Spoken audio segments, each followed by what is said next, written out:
where the waters flow. We'll show you what we've come to know on board while sailing wisdom. A silver lining to all the craziness that we're going through to get back and forth here is that we get to drive through the Swiss Alps. And it is some of the most beautiful views I've ever seen in my life. I was actually hoping that maybe we, take a couple days to drive back to Switzerland, like to Geneva, and just see these things. But sadly, today has the cheapest flights, tomorrow is 100 euros more, and the next day is 200 euros more.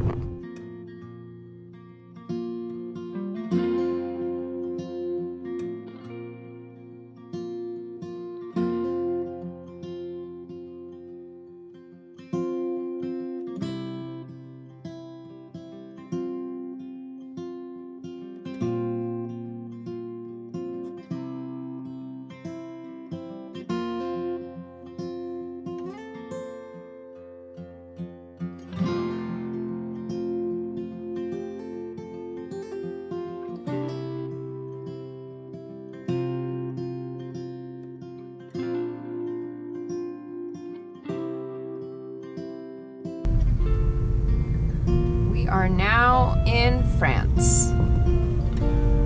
Officially. Almost. I think we need our passports. We did coming in. Yeah, but I think we need it going in. We're paying a toll now for this really long tunnel, and it's 46 euros. Buona tarde. Alessandro, le retour. English is better? English, yes. Okay, one way or round trip? One way. One way, 46.40. Okay.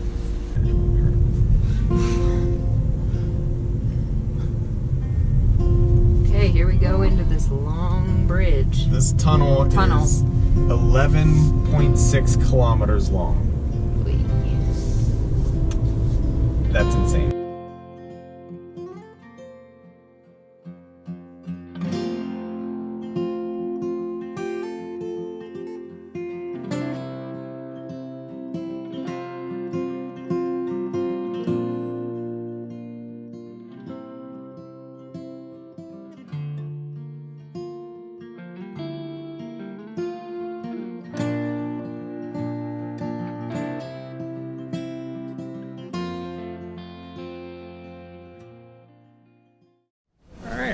Back in Porto. Yes, we are. It's beautiful. This time we knew It is. what stop to come out on. So now we came out into the heart of the city. We are going to a museum because there's a Picasso exhibit that I really want to see because it's Picasso and it's an exhibit of art. Yeah. We found it, the Picasso exhibit. So here we are. Here's Mr. Picasso himself.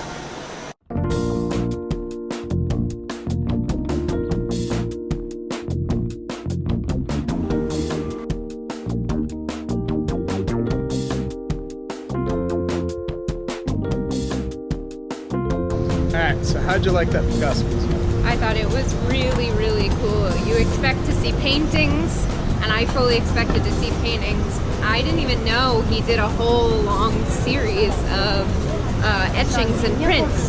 So it was really, really interesting to see that series. Okay, it's a bit of a mess in here. We know. But we're making pizza.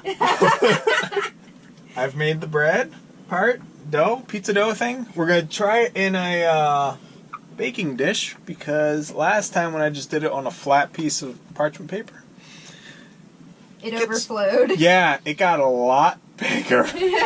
And then it just went everywhere.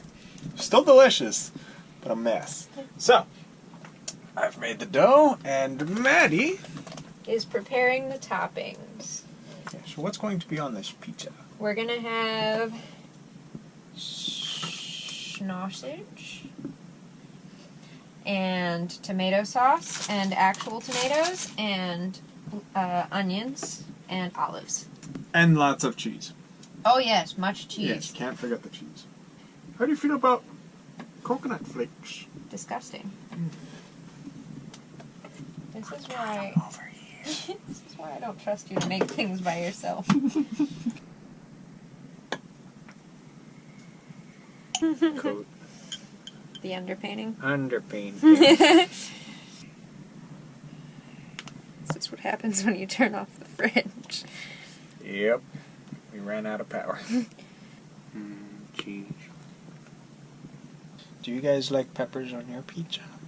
Actually, what is your favorite pizza topping? Because we make pizza a lot, and Or but at least we're going to be.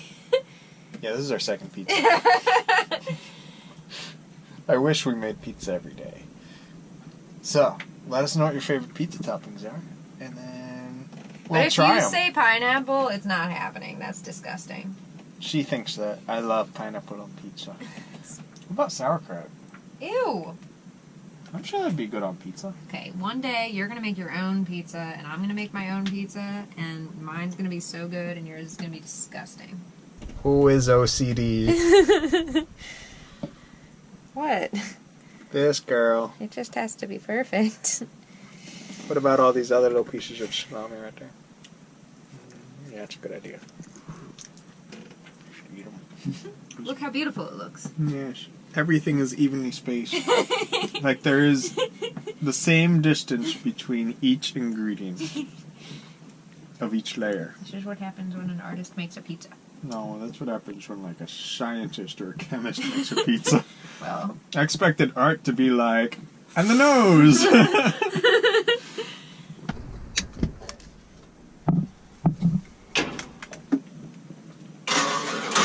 So, we're not just like burning random air, just trying to words get a of hot... wisdom from wisdom. Yes, words of wisdom. If the food goes in the oven at the beginning, you use less fuel. So, yeah, it's just put it in a cold oven. As the oven warms up, it then gives it a little bit of proofing and then bakes it. Whereas if you just preheat everything, you put it in, the yeast just goes bah!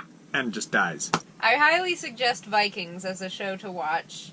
Yes, we can't play any of it during the videos because we're worried about copyright issues. It's really good, Yeah, that's why it's quiet right now, because we paused it but we're watching Vikings. constantly. Oh, it's so good. It's on Netflix for those of you who would like to watch and discuss. Yes, it's so good. I'll turn that off so we Okay. can watch it more. Bye, guys. Oh, yes. Pizza. Oh, it looks so good. Pizza. It smells amazing. How's it taste, babe? About to find out. It's really hot. Don't burn yourself. You won't taste anything else.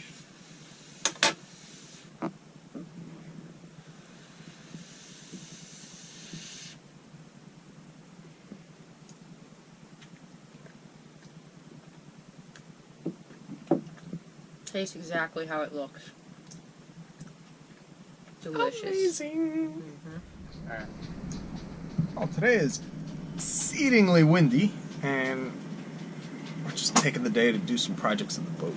Now, one of these big important projects that we've been putting off for how many years? Like 2 years now? I don't know even what you're doing. Oh, relocating the bilge pump through hull. Yeah, that's how it is. I just do work in the boat, and she just sees me working in the boat. Okay, so the problem is, our current through hull dumps out the water really close to the water line. If we're sitting lower in the water because we just stocked up and the boat's really provisioned and, you know, full water tanks, everything's loaded up, and we're sitting lower, that through hull goes under the water. And then when the bilge pump runs, it's now dumping under the water and creates a lovely siphon that as soon as the bilge pump turns off, floods right back in. So that happens if we're overloaded. If we're in fresh water, like this time that we were in the Magathie River, which was completely fresh and the boat was sitting a couple inches lower. Happened there. We almost sank. And then in the Bahamas, it happened again because the water tanks in the bow were empty, but the tanks further aft were still full, so we were sitting squat in the water. So the original plan was I was going to put a check valve in to like make sure our siphon couldn't form, and it's really sad, but I actually tested a bunch of check valves by simply blowing into them the wrong way, and you can blow through them slowly, but slowly will still sink the boat. So that just took away my desire to put a check valve in. I put a ball valve in the meantime, kind of like a hold us over until now, when we can relocate the through hull to a higher point. I got the hose run from the bilge pump, and our project now is to pop a hole in our hull, which is always a fun thing to do. We're gonna get the pilot hole drilled. After the pilot hole, then we take the hole saw and actually punch the hole through. Our hull's actually insulated, and this little guy is actually the backing to our rub rail, or rub strake. So thankfully we have that, so that lets me know where that guy is. So when I put this one in, I knew we weren't gonna be below the water line. So I'm actually reusing the old seacock from our head because it works and it's free. Because it's a bilge pump, you kind of want it running up. That way it goes above, like close to your deck. That way you don't run an issue of creating a siphon. Now, drilling inside a boat is always pleasant, especially when you don't have a vacuum cleaner handy, which is why we're gonna make a little tiny shelter out of duct tape. So this is going to trap and collect all the dust that falls. That way we don't make a huge mess inside this locker.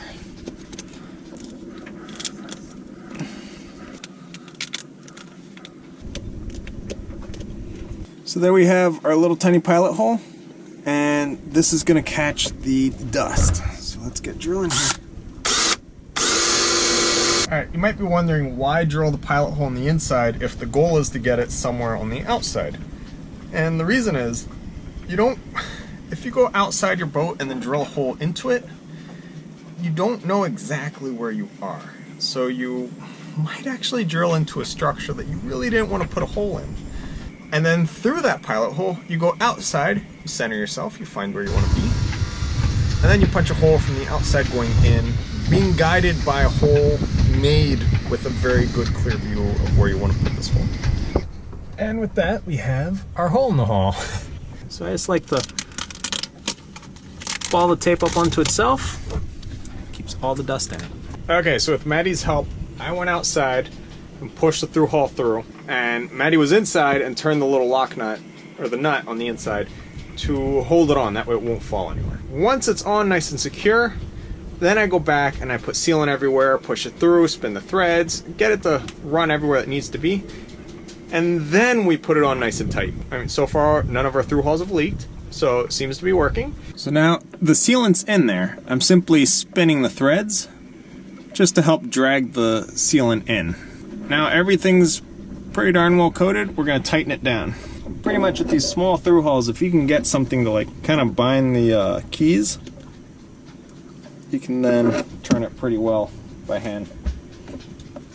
I'm just gonna get this ready for the seacock.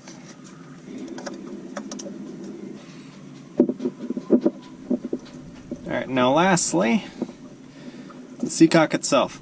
Now this is an actual seacock that's supposed to go bolted and be in place of that little lock ring inside there, the little nut.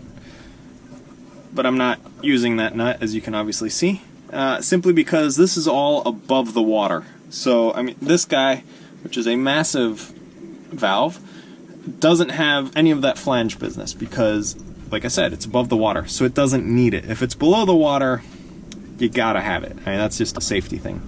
So Maddie's now gonna come and she's gonna tighten the inside while I hold the outside in place. Okay.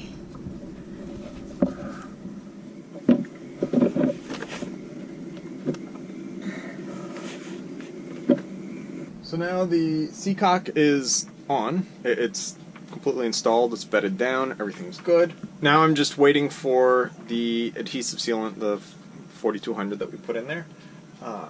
Let that cure. Once it's fully cured, then we'll get the hoses put on and everything finished up. It is ridiculously windy outside, but that's not stopping us from going to a little barbecue for cruisers.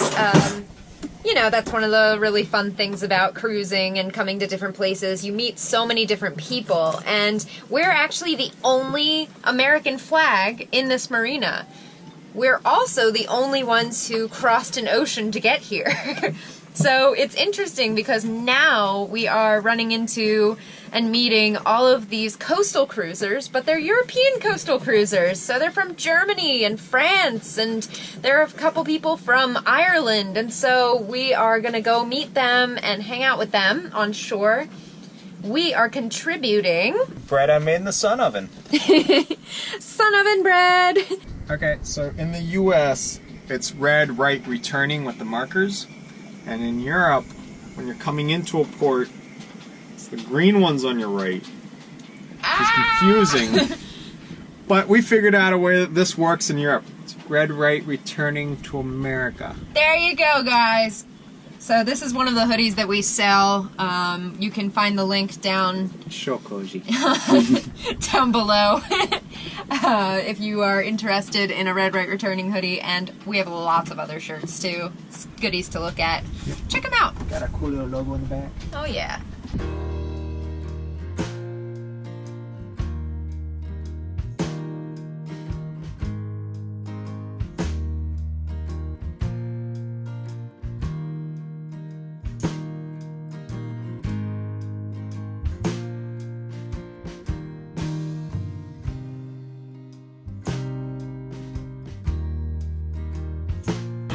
That sky is not time-lapse. That is the wind.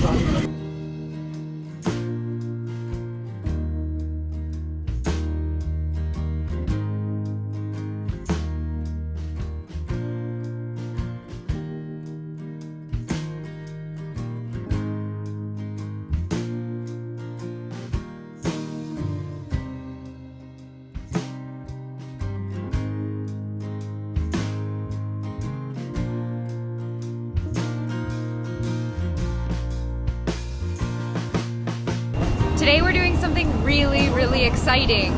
We're in Porto, right? Home of port wine. So this is a street artist that came to Portugal, and actually I think he is Portuguese. Sometimes it is really worth it to just bite the bullet and spend a little extra money to get the tour. Thanks so much for watching. Be sure to like, subscribe, and share this video with your friends. And if you'd like to follow our journey in real time on a map, receive postcards from our ports of call, and message us directly to the boat, you can go ahead and become a patron using the link in the description down below.